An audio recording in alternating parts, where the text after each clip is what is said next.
All right, I'm back.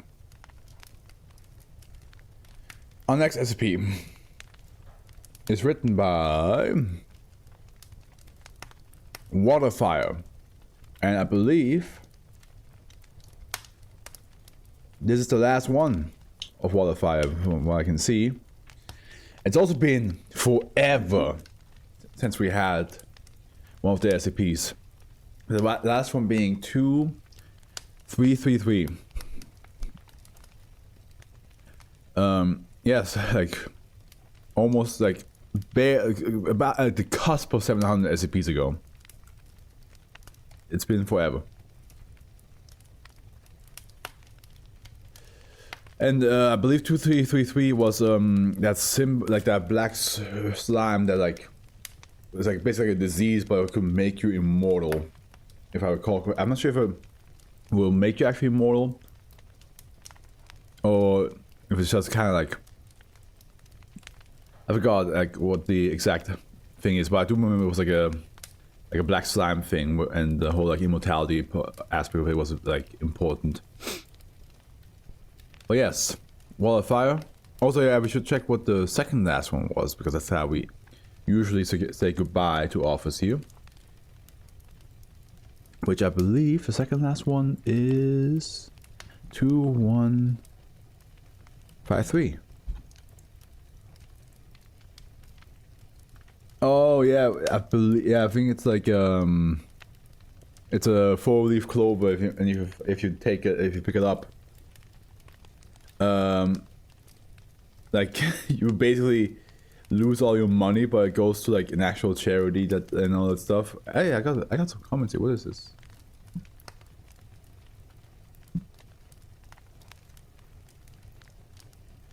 Yeah, it's okay. Yeah, I think it was like $4, yeah, or something like that. Like, it's like basically picking up a 4-leaf clover makes you pay money. Okay, Wall of Fire. Thank you so much for all your work. And you wrote person of interest. It had to happen eventually, eh? Somebody like because like group of interest, person of interest has been like a word that's been like tossed around in the Foundation quite a lot. So making a anomaly about that makes sense. RP class, you could neutralized. Special containment procedures updated. Fresh mail books, cremated remains have been scattered over locations, all of which are under automated surveillance.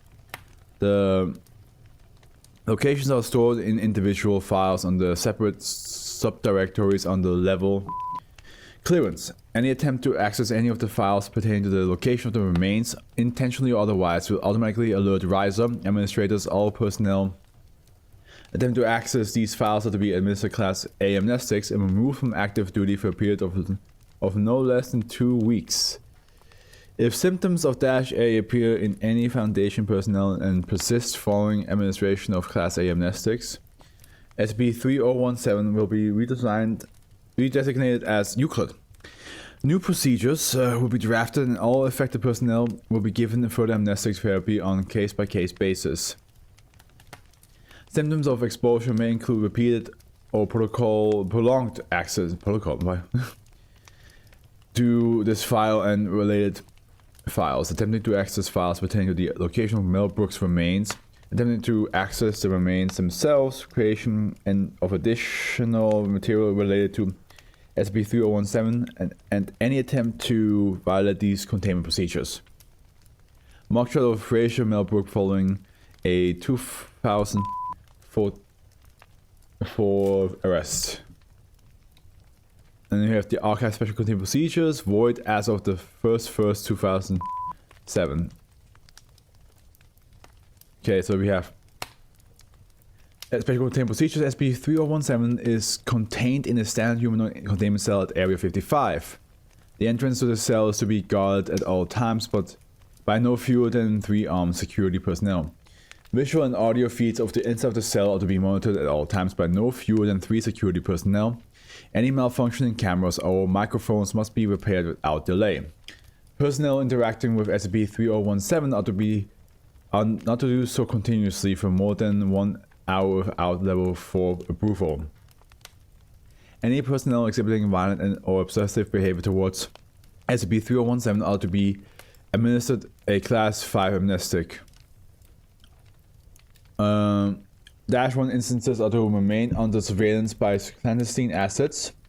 Any attempt by -1 to raise awareness of SCP-3017's containment or of the containment of other -1 instances shall be dealt with via standard information suppression techniques to prevent any security breach.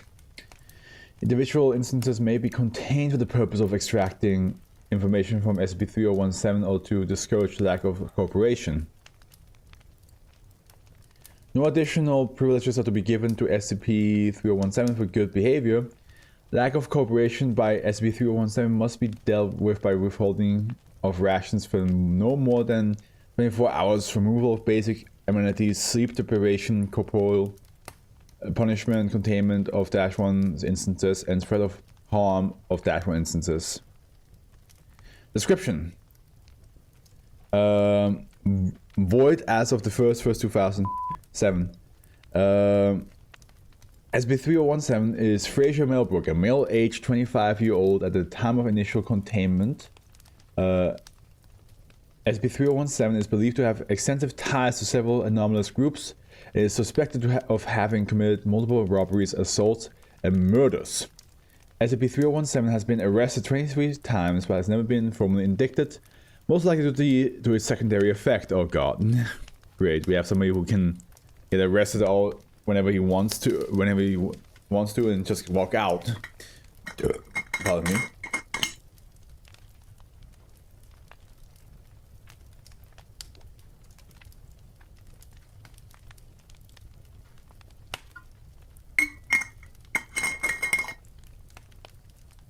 SCP-3017's primary anomaly effects.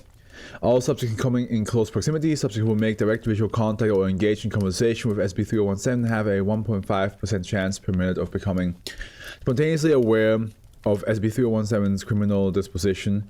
Subjects do not gain knowledge of SCP-3017's specific crimes, only a general understanding of its violent nature.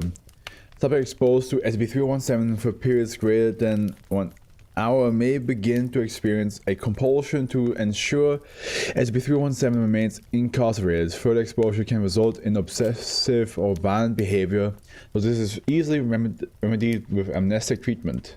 SCP-3017's secondary anomaly manifests in its ability to evade extended incarceration.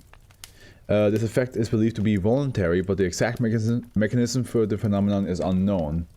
SCP-3017's secondary anomaly has been a severe barrier to containment, but can be mitigated with the use of -1. -1 is a collective designation for 12, 13, 14 people who are entirely immune from SCP-3017's primary effect, unable to be convinced of SCP-3017's criminal activity. A table of all currently known -1 instances can be found under Addendum 1A.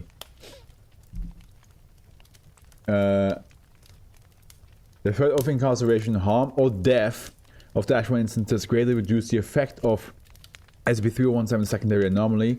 The use of -1 for this purpose has been shown to be far more effective than conventional disciplinary action and serves the dual function of being an incentive for SCP-3017 to divulge sensitive information.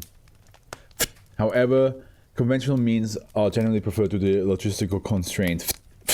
The use of -1 is the preferred method for obtaining information from SCP-3017. Addendum 1A. Well, Addendum -1A, I guess.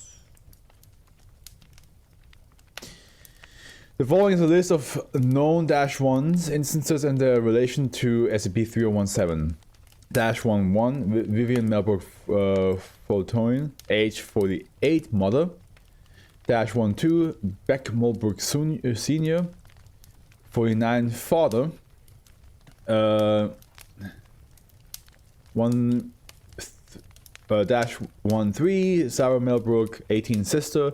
-14 Beck Melbrook Jr., 16, brother. -15 Max Melbrook, 11, brother. Damn, okay. Dash 16, Tabitha 14, 78, maternal grandmother. Dash 17, Nadia Alvin, 24, fiance. Dash 18, Eugene Stein, 26, former classmate. Dash 19, Anna Meyer, 24, 5. So the one was 26 years old and 20. Now this one's 25. Sorry, I said 24 twice. Former classmate. Dash 10, Victor Abbott, 27, former romantic partner. Dash 11, Max Friedrich, 35, neighbor. And Dash 12, Caitlin Adelardi, 22, former romantic partner. Okay, addendum. Mitigation of SCP-3017 secondary effect. Following repeated attempts at containment breach by SCP-3017, Dr. Paris, Kiran, and researcher Kathleen Ryland began an investigation of subject's previous incarceration. It was discovered that shortly prior to SCP-3017's 22nd arrest and longest period of police incarceration, Dash 14 brother was diagnosed with leukemia. A proposal was approved to investigate how SCP-3017's perception of Dash 1 well-being could be used to mitigate its secondary effects. Oh, as if like he wants the brother to have leukemia so that he can be like, I can't stay here, my brother is dying, and then the people are like, okay, I guess it would be wrong from us to like keep him here then. Well, this is number 7, not 8. But, yeah, it's been a little bit of a... He's a criminal, to be honest. The following interview was conducted by researcher Ryland on 1st 29th, 2006. Begin log.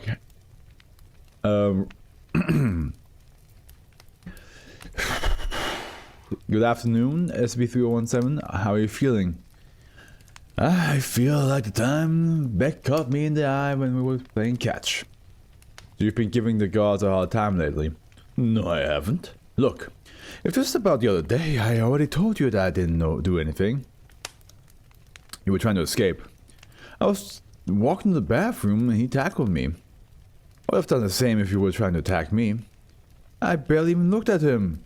Are we seriously getting into this again? You know what? You're right. Dr. Kiran already went through this with you. Yeah, I've had enough of her to last me a lifetime. Haven't we all? Jeez. Well, you mentioned your brother just a moment ago. He finished his treatment just this past June, right? Yeah, he did. Why? Did something happen to Beck? No, not as far as we know. Then, what are you getting at? Well, we received word that your grandmother has been diagnosed with lung cancer. What? She went to a clinic about... Yeah, I heard you. I understand you're upset, but yes, I'm upset. I'm goddamn upset. I'm upset that you guys are keeping me here when something like this happens. I need to be there for her. I need to be there for my family. I'm sorry, but we can't let you go. You need to understand this. No, you need to understand. Stop, this is important. I need you to listen, okay? Fine. Right now, doctors think they can treat it. If all goes well, she'll be fine. But in order for that to happen, we need you to cooperate. What do you mean? What I mean is, look, it isn't my decision, but if you keep trying to pull all the stuff with the guards, we won't let her get treatment. But that's crazy. You can't do that. It wasn't my call. I'm sorry. No, you can't do this. This is what they decided to do, and I can't change that.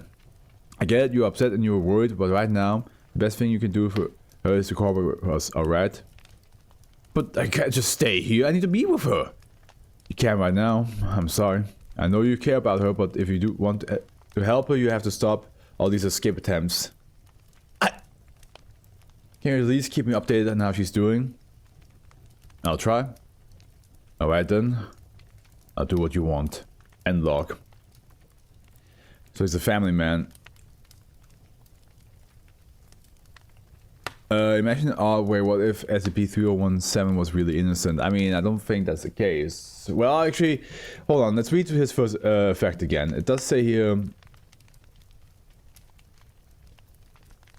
Subject exposed to SCP-3017 for periods greater than 1 hour may begin to experience a compulsion to ensure remains incarcerated. Having no effect also.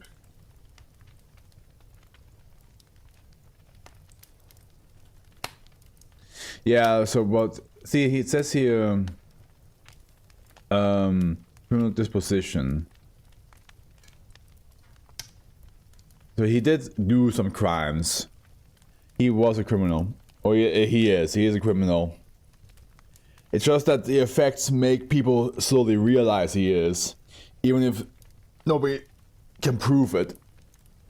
So I don't think that he can be innocent in any world. In any context, he is a criminal. But he might be doing this for the family, who knows, because a lot of criminals at the end, they do it because they have emotional reasons. Maybe survival, maybe like last minute resort, maybe defense, maybe fear, lust. Like, yeah. It's the same. It's the reason why like the ghetto and the hood is such a complicated topic, because like you think of the ghetto and the hood, you're like, oh yeah, it's a bunch of like black people being criminals and all that stuff. But then you also have to think about like, well, they weren't put in that position by themselves. Like part of it, yeah, sure. Some of the crime that they do and some of the way that they live, sadly, does make it easy for them to stay in that position.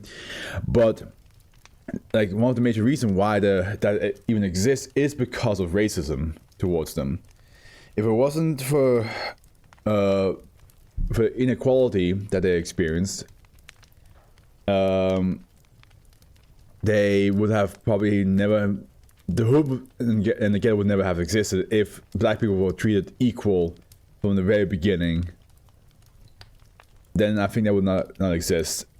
I mean, at the end, there might be something similar. Because at the end, the US at the end still has like a poverty issue. But like the stereotypical hood, again with black people, is because of like they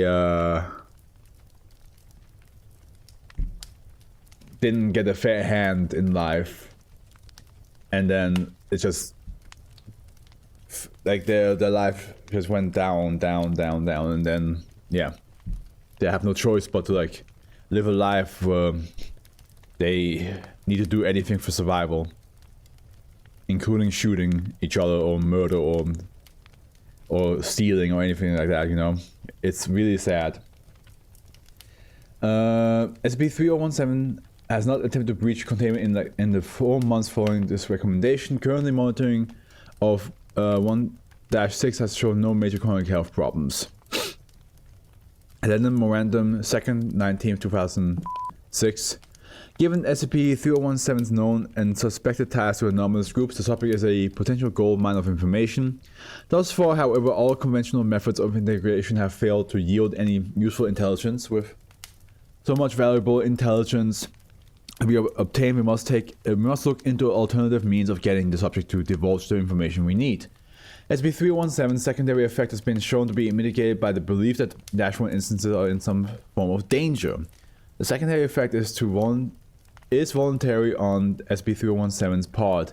It is mitigated when SCP-3017 does not want to escape or is more concerned with other matters. Thus, it considers close outweighs its desire to escape. Our psychological evaluation of SCP-3017 highlights this attribute as a dominant part of its personality. Yeah, it's basically like saying, the more he wants to escape, the more it's likely it's going to happen.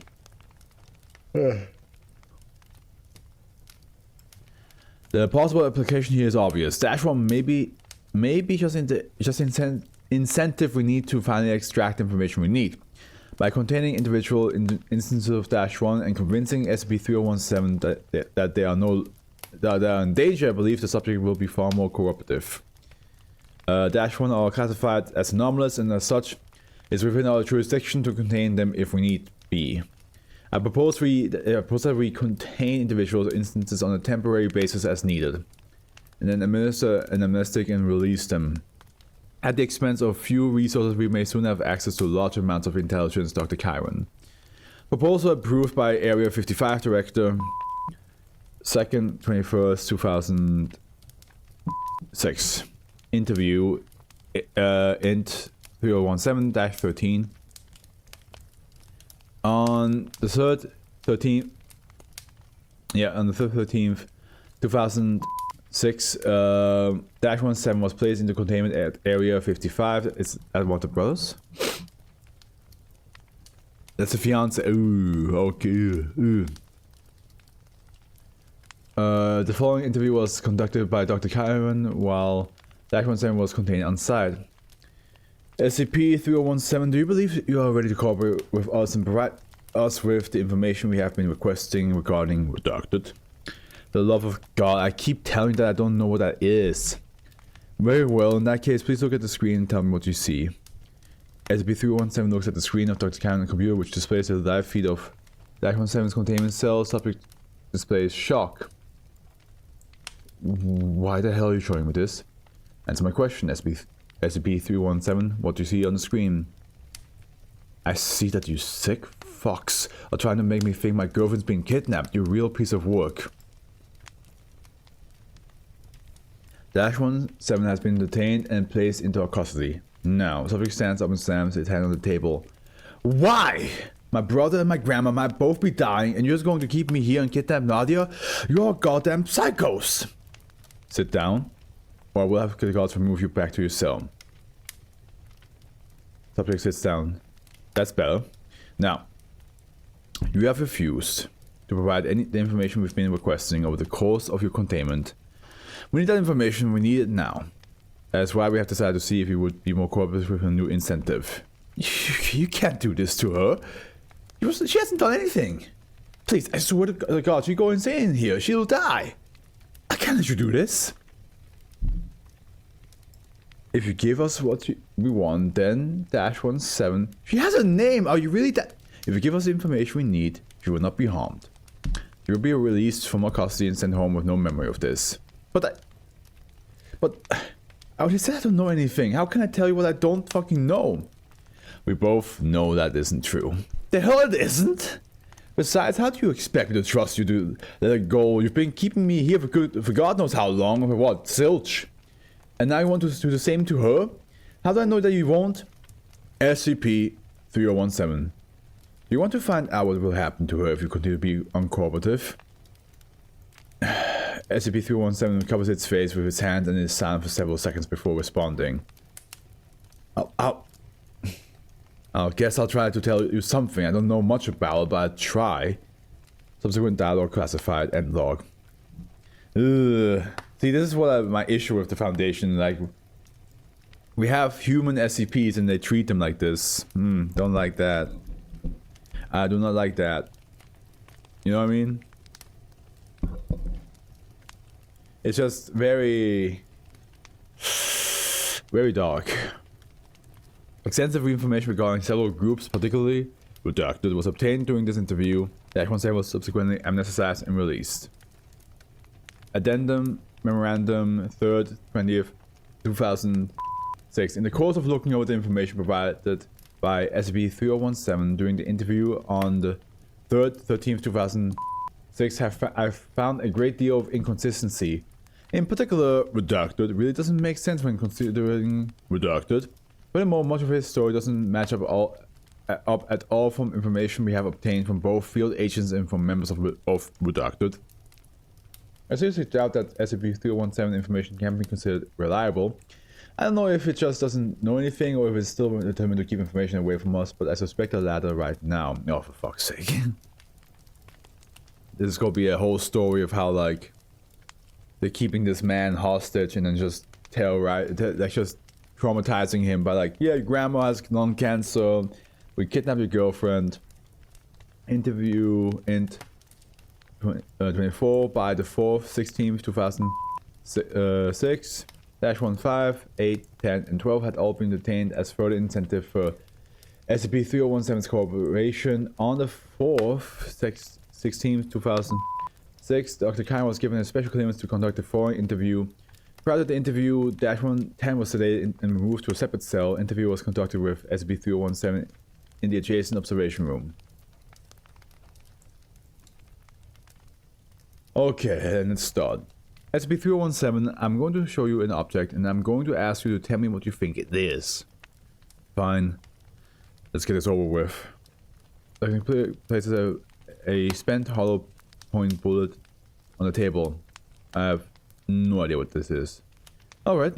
Now I'm going to show you another object and I want you to do the same thing. Dr. Kiran places an unspent hollow point bullet on the table followed by several seconds of silence.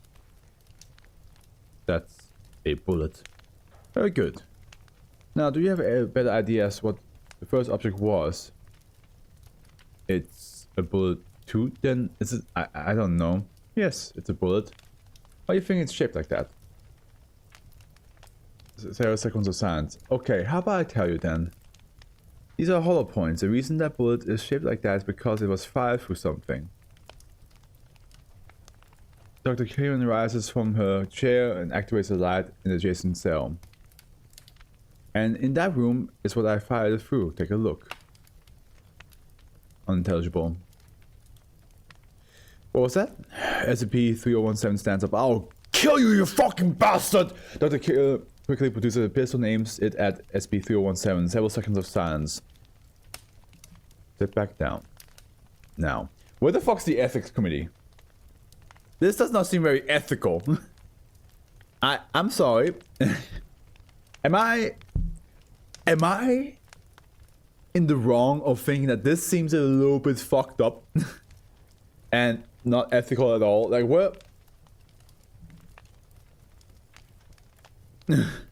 Ethics committee, where are you? SCP-3017 sits back down, now breathing heavily. This is what happens when you lie to us. Please, the more you lie, the worse it is going to get for you. Now, are you going to give us the information we need or not? I don't know anything, I'm sorry, please. That's bullshit, and we both know it. Are you going to shoot me or not? Dr. Kiran fires a pistol at the acrylic glass observation window. We're sick of your games. Start telling the truth, or I will shoot him again. I can't. Why would you? Oh god. SCP-3017 begins crying for several minutes. Interview terminated. End log. Dash 110 and SCP-3017 were uninjured and returned to containment. I really do not think he knows anything. You don't say they are perhaps like not our problem? The ethics committee will be furious if they find out that they fly everywhere in the world. Just because you may or may not have like injured somebody by accident, and it will just be like, okay, looks like you're not capable of handling this carefully enough, so you are out of here. So I feel like this would be like a definite case of like the ethics committee showing up. Addendum 1G35A. On the 4th, 29th, 2006, researcher Ryland submitted the following proposal to Area 55 Director. Level 3 clearance required.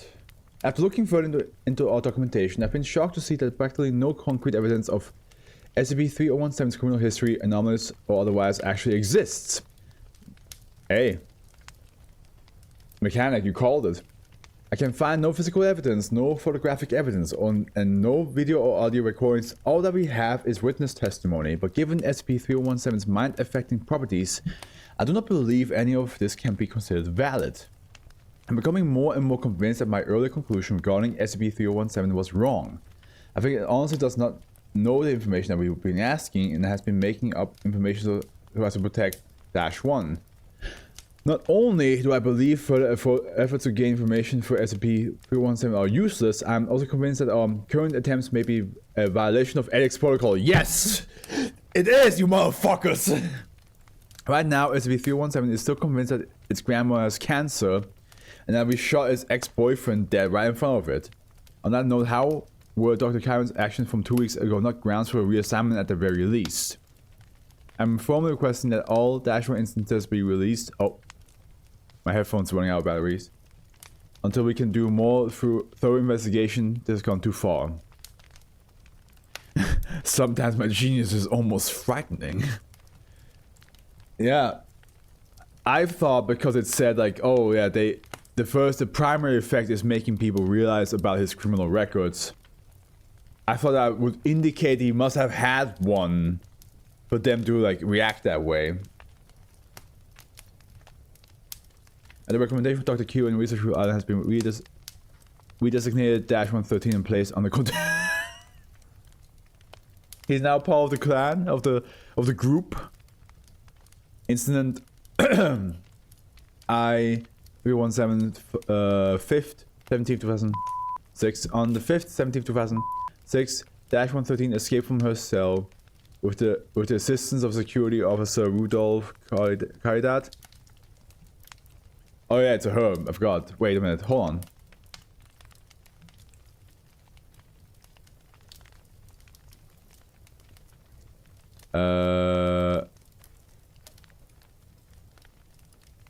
Oh wait, what?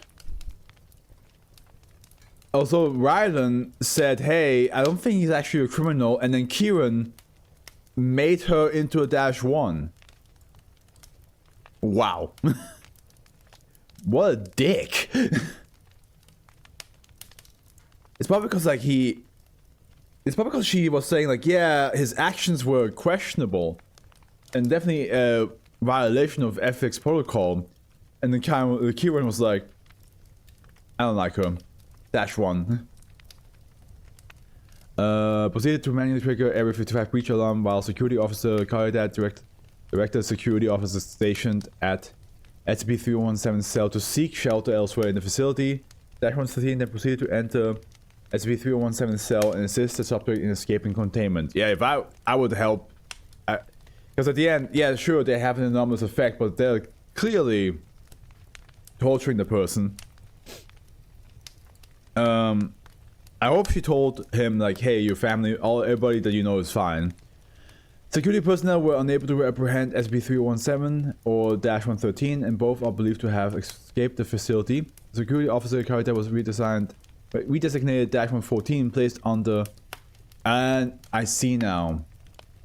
I see now why up here somewhere at the very beginning.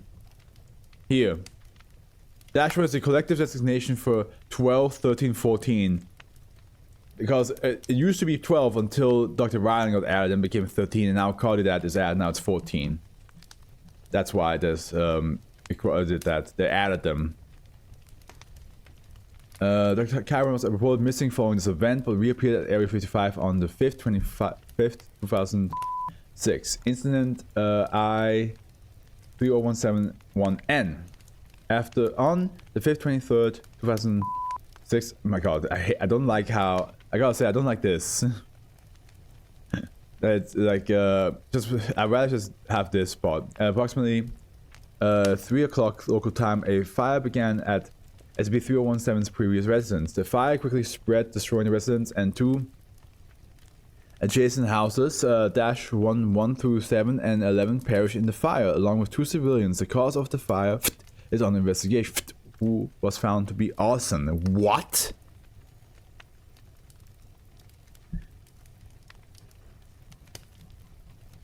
So, his mom, father, sister, brother,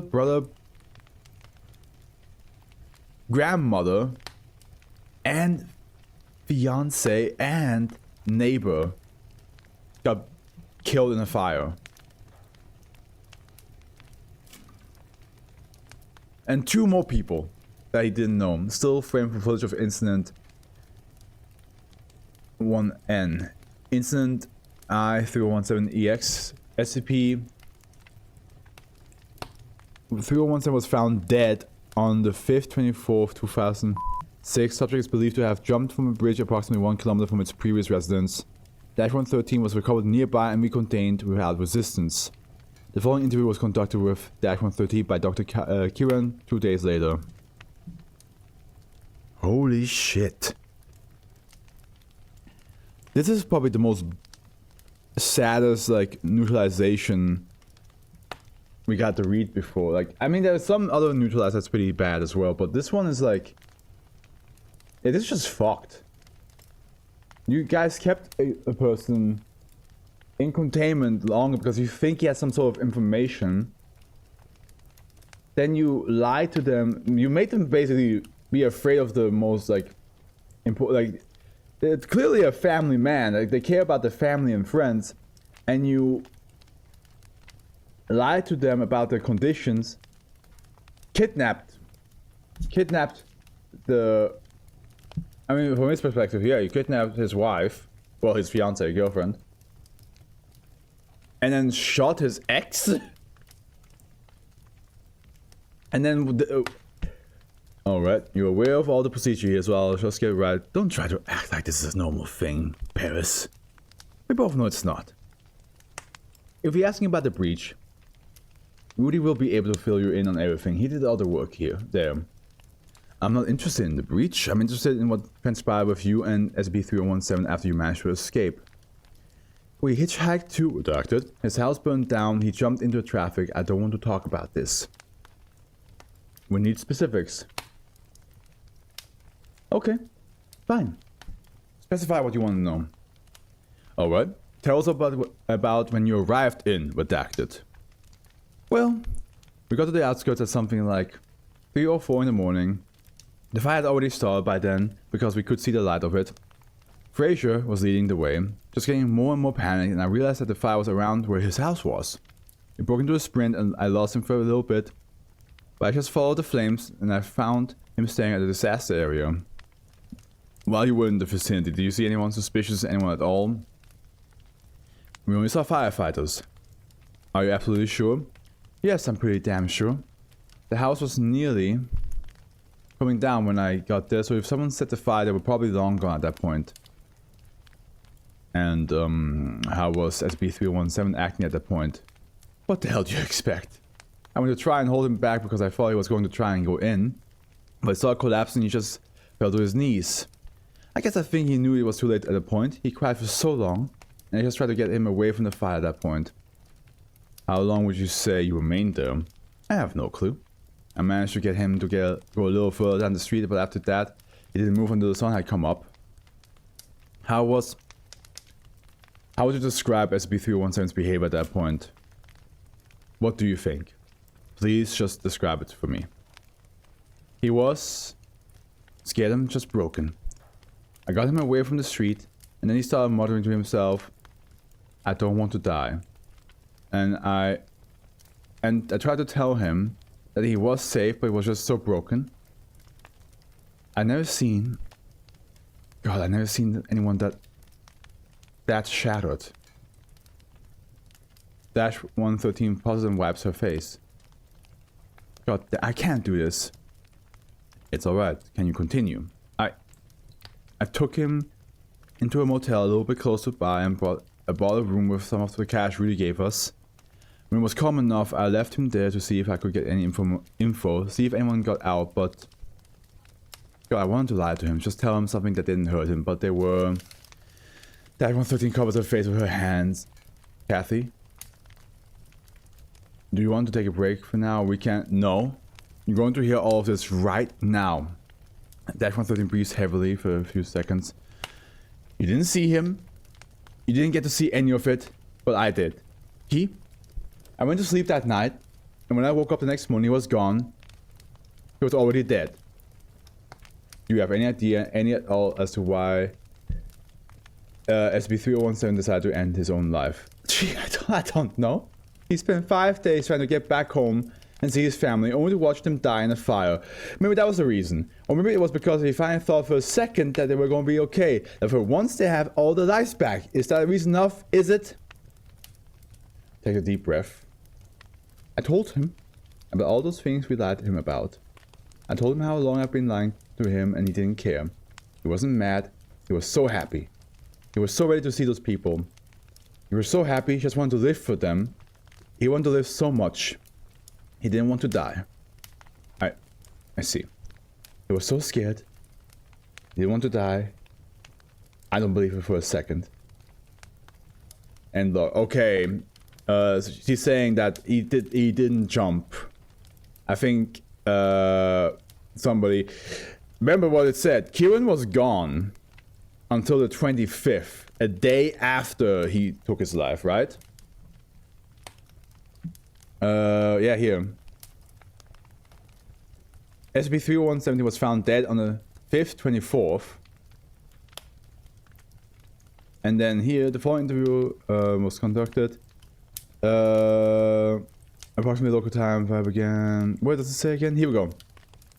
But it reappeared at the area on the 5th, 25th. There's a high chance. There's a high chance he fucking did it. Oh my god, there's a timer?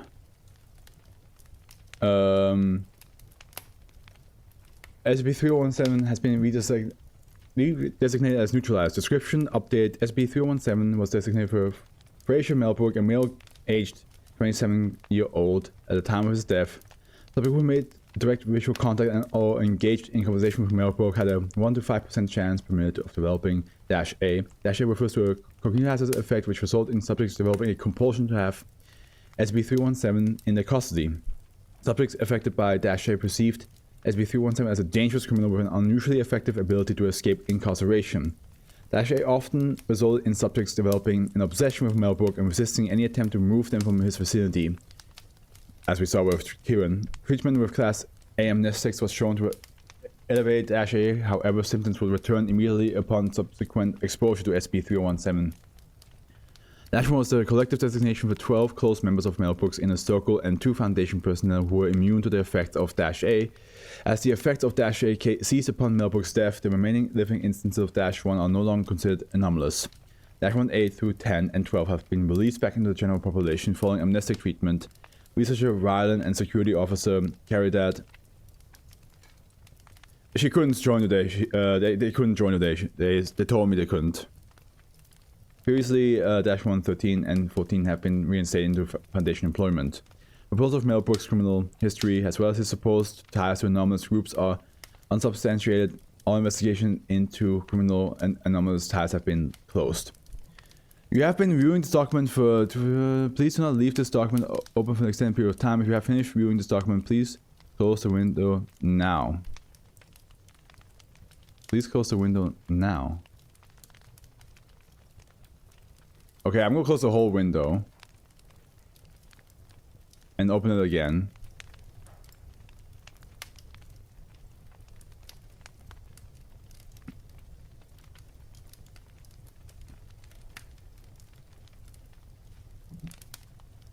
I wonder what happens if you,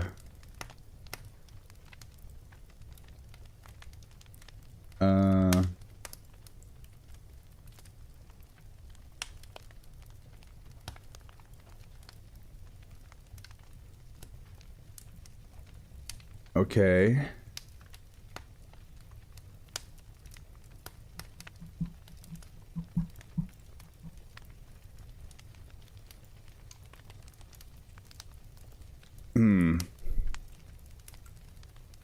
You have been viewing this document for 11, so please do not leave this document over for an extended period of time. If you have finished viewing this document, please close this window now.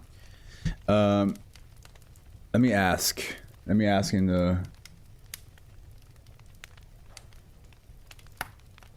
let me take a screenshot. Add this to the SCP discussion. Upload file.